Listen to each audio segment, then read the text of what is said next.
పన్నీర్ కూరకి ముందుగా మనం టమాటాలని బాయిల్ చేసుకోవాలి. టమాటాలకి ఘాట్లు పెట్టుకుందాం. ఫస్ట్ పైన జస్ట్ ఘాటు పెట్టుకోవాలి. ఘాటు పెట్టుకున్న టమాటాలని నీళ్ళల్లో వేసి బాయిల్ చేసుకోవాలి. అలాగే ఇంకొక ప్యాన్ పెట్టుకొని సూరి మేతి. సో ప్యాన్ వేడైంది. ఈ మాత్రం వేడి సరిపోతుంది. ఇప్పుడు స్టవ్ ఆఫ్ చేసేసుకుందాం. పన్నీర్ని మనం ఎలా కట్ చేసుకోబోతున్నామో అలానే క్యాప్సికమ్ కూడా కట్ చేసుకోవాలి. అలాగే పన్నీర్ని కూడా కట్ చేసేసుకుందాం. ఇలా పన్నీర్ని కట్ చేసుకొని పన్నీర్ని కూడా ఒక బౌల్లోకి తీసుకుందాం.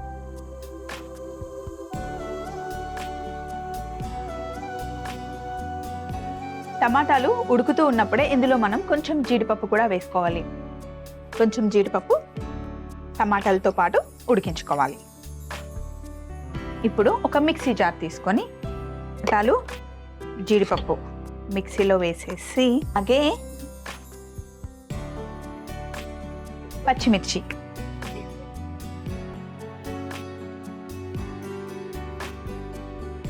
ఇప్పుడు దీన్ని మనం మిక్సీ పట్టుకోవాలి. ఇలా ఫైన్ పేస్ట్ చేసుకున్న తర్వాత ప్యాన్ పెట్టుకుందాం. స్టవ్ ఆన్ చేసి నూనె వేసుకొని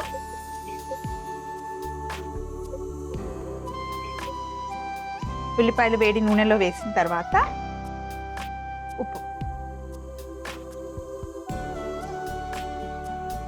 ఉప్పు వేసి మంచి బ్రౌన్ కలర్ వచ్చే వరకు ఉల్లిపాయలని వేయించుకోవాలి. ఉల్లిపాయలు ఇలా చక్కగా మంచి కలర్ వచ్చిన తర్వాత ముందుగా మనం కట్ చేసి పెట్టుకున్న క్యాప్సికమ్ వేసుకోవాలి. పసుపు వేసుకోవాలి.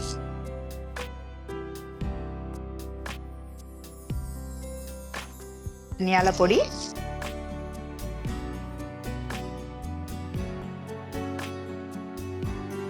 కొంచెం సన్నగా తరిగిన కొత్తిమీర, ముందుగా చేసి పెట్టుకున్న ఆ పేస్ట్ని ఇందులో వేసేసుకోవాలి.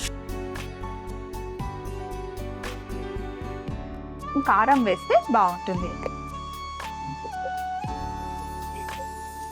ఇది ఇలా ఉడుకుతూ ఉన్నప్పుడే ఇందాక మనం ఫ్రై చేసి పెట్టుకున్నాం కదా కసూరి మేతి చేతితో ఇలా నలుపుతుంటే చక్కగా పౌడర్ అయిపోతుంది. మనం కట్ చేసి పెట్టుకున్న పన్నీర్ ముక్కల్ని వేసుకోవాలి. నీరు వేసిన తర్వాత కొంచెం చిన్న మంట పెట్టేసి మూత పెట్టి చిన్నటి మంటలో ఒక 5-10 నిమిషాలు ఉడకబెట్టేస్తే పన్నీర్ డిష్ రెడీ అయిపోతుంది.